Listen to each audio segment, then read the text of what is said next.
to another AB Helicopters video. Today we're discussing an essential skill for every helicopter pilot, radio telephony proficiency, covering practical tips and techniques to improve your communication skills in the aviation radio environment. So let's get started. Effective communication is vital in aviation as it ensures safety and smooth coordination between pilots, air traffic controllers and ground personnel.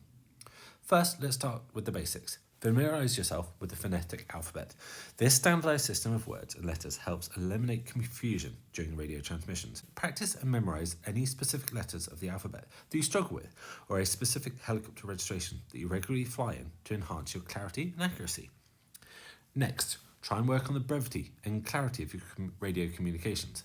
When transmitting, keep your messages concise and to the point. Use standard phraseology and avoid unnecessary jargon, pleasantries, or long-winded explanations.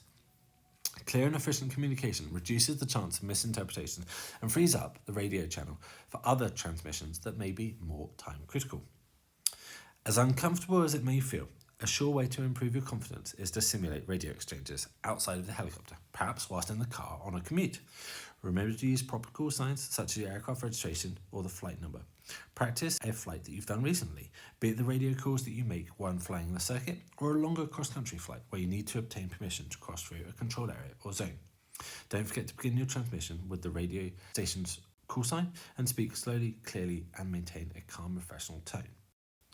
During transmissions, actively listen to the responses for air traffic control or other pilots.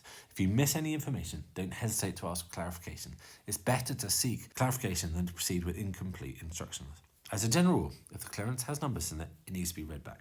Now, there are three types of radio calls that you can expect: clearances, instructions, and information. Now, clearances require strict compliance and have to be read back verbatim, such as clearance to land or departure routing.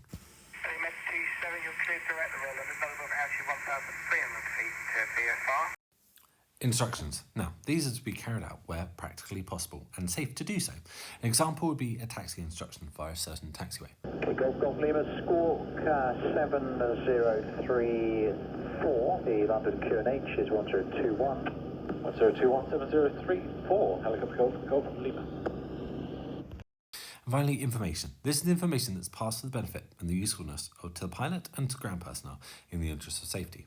Examples include weather hazards, wind shear warnings, essential aerodrome information, and current wind speed and direction.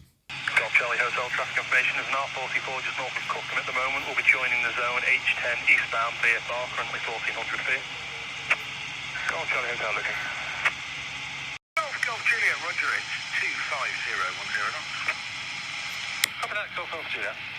Think about developing a mental checklist for common radio communication scenarios, be it initial contact, position reporting, clearances and acknowledgements. Whilst it may feel that RT is a different language, really there are just some key elements: who you are, and what you want. Now, this is a template that's suited for a small A5 style need board on a helicopter and has a script or a checklist that can serve as a quick reference for zone transits, ensuring you don't miss any crucial steps. The abundance of radar sites negates the need for regular position reports. However, in remote areas or over the water, position reports need to have the following information.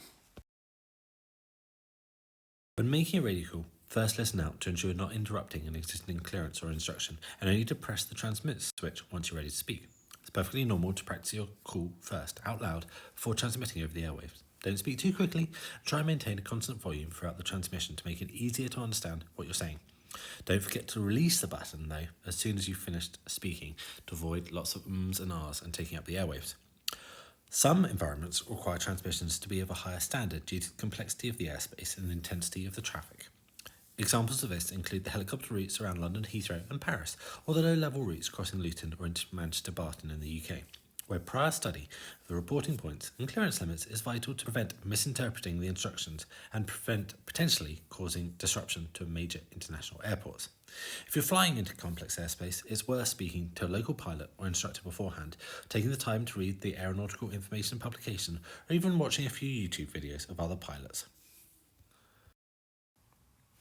In summary, familiarise yourself with the phonetic alphabet. Practice it until it becomes second nature. This will help you confidently spell out registrations. Take the time to study and understand standard phraseology used in radio communications.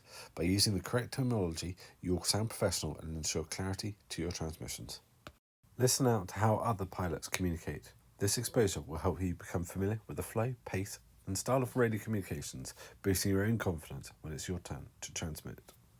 Practice your radio communication at home, on the way to work, or with another pilot. Engage in some role-playing exercises or simulated flight scenarios with an instructor, or look at third-party software. Before you go flying, take the time to figure out how to use the specific avionics setup in that helicopter. In flight is not the time to figure out how to change the radio frequency. Before you take off, take a few moments to visualize and rehearse your radio communications. Who do you need to talk to and what do you need to ask them for?